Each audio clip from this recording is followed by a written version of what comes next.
Hello दोस्तों, कैसे हैं आप लोग। I hope you are doing well. आज मैं फिर से आपके सामने एक नए वीडियो में हाजिर हूँ और इस वीडियो में हम लोग बातें करेंगे मेंटेनेंस इंजीनियरिंग के बारे में। बेसिकली मेंटेनेंस इंजीनियरिंग है क्या और ये किस किस फील्ड से जुड़ा हुआ है। तो सबसे पहले मैं ये बात पे फोकस करना चाहूँगा कि मेंटेनेंस इंजीनियरिंग है क्या। तो मेंटेनेंस इंजीनियरिंग एक ऐसा फील्ड है जो कि हमारे जो भी एसेट्स हैं उसके एफिशिएंट और सिस्टमेटिक मैनेजमेंट पे फोकस करता है। तो सबसे पहले हम लोग बात करेंगे सिविल इंजीनियरिंग के मेंटेनेंस के बारे में। सिविल मेंटेनेंस है क्या और इसमें इसके क्या क्या टूल्स एंड टेक्निक हैं। बेसिकली सिविल इंजीनियरिंग्स में हम लोग ये इंश्योर करते हैं कि जो भी हमारा इंफ्रास्ट्रक्चर है, बिल्डिंग्स है, सिस्टम्स, जो भी हमारे ब्रिजेस है, डैम्स हैं, इनके रखरखाव पे, इनके मेंटेनेंस पे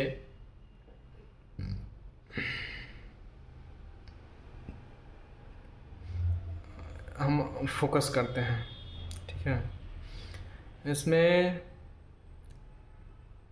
जो भी, जैसे हम एग्ज़ाम्पल लेते हैं ब्रिज का, तो एक ब्रिज है, इसमें सिविल मेंटेनेंस कैसे काम करता है।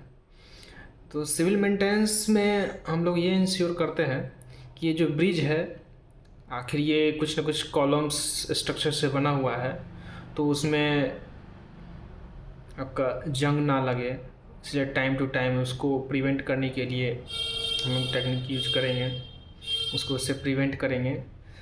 और इसके अलावा हम लोग जो उसका स्ट्रक्चर है उसका स्ट्रक्चरल एनालिसिस करते रहेंगे कि इसका लाइफ अभी कितना है, इसका लाइफ साइकिल, जिससे हमको पता चले कि और ये कितने लंबे समय तक ये चलता रहेगा, कहीं पे कोई क्रैक तो नहीं आया, अगर है तो फिर उसको रिपेयरिंग करेंगे ताकि किसी को आने जाने में प्रॉब्लम ना हो।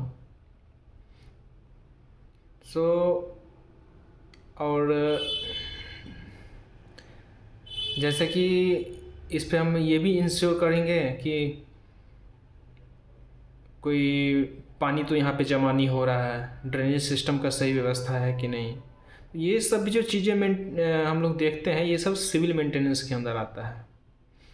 ठीक है, इसके लिए कुछ टेक्निक है, जैसे कि हमने बोला इसका स्ट्रक्चर एनालिसिस करते हैं, वो भी ज़रूरी है। और इस कुछ एनडीटी मेथड है जिससे हम लोग ये इंश्योर करते हैं कि इसका कोरोजन अवॉइड कैसे करें। ठीक है, तो ये सब जो भी है ये हमारा सिविल मेंटेनेंस को दर्शाता है। अब हम लोग बात करने जा रहे हैं मैकेनिकल मेंटेनेंस के बारे में। तो मैकेनिकल मेंटेनेंस क्या है, इसमें बेसिकली हमारा जो भी प्लांट का मशीनरी है उसके अनइंटरप्टेड ऑपरेशन पे हम लोग फोकस करते हैं कि हमारा जो भी ऑपरेशन है वो उसमें डाउन टाइम नहीं आए। ठीक है, इसके लिए हम लोग बहुत सारा टेक्निक यूज करते हैं। Let's take an example of pump. तो हमारा जो पंप है उसका काम है पानी को एक टैंक से दूसरे टैंक में सप्लाई देना। तो इसको अनइंटरप्टेड सप्लाई देने के लिए कुछ चीज़ें हैं जिनका हम लोगों को ध्यान रखना चाहिए, जैसे कि इसका टाइम टू टाइम लुब्रिकेशन हो रहा है कि नहीं, इसका टाइम टू टाइम हम लोग अलाइनमेंट चेक करवाना पड़ेगा कि हाँ, जो हमारा पंप का और मोटर के साथ का जो कपलिंग है वो अलाइनमेंट सही है कि नहीं। ठीक है, और इसका टाइम टू टाइम हमको वाइब्रेशन एनालिसिस करना पड़ेगा, ताकि हमको पता चले कि हाँ कहीं से इसका टेम्परेचर हाई हो रहा है, क्या वाइब्रेशन ज़्यादा क्यों आ रहा है, इसका रूट कॉज एनालिसिस का पता करना पड़ेगा। बेसिकली ये प्रॉब्लम किस लिए है, किस वजह से आ रहा है, ठीक है।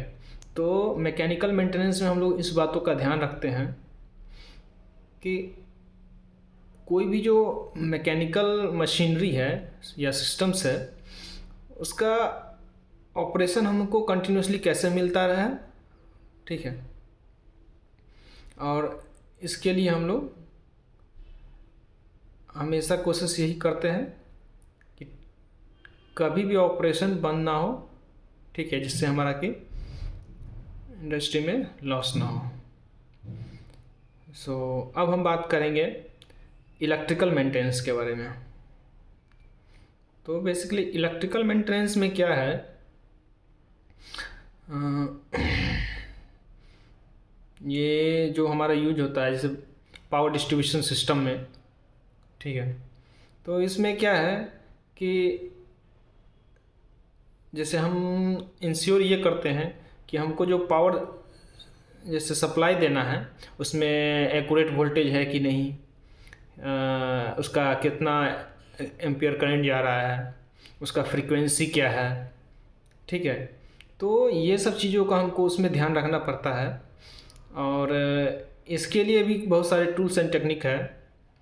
जैसे कि एग्ज़ाम्पल के लिए हम ये बात करते हैं कि पावर डिस्ट्रीब्यूशन सिस्टम में हम लोग ये जैसे कि जो भी इक्विपमेंट लगे हुए हैं उसका टाइम टू टाइम कैलिब्रेशन है कि नहीं, ठीक है। वो कैलिब्रेशन आउट होगा तो हमको उसके पैरामीटर्स सही नहीं बताएंगे, इसमें प्रॉब्लम हो सकती है, ठीक है। इसके अलावा हम क्या है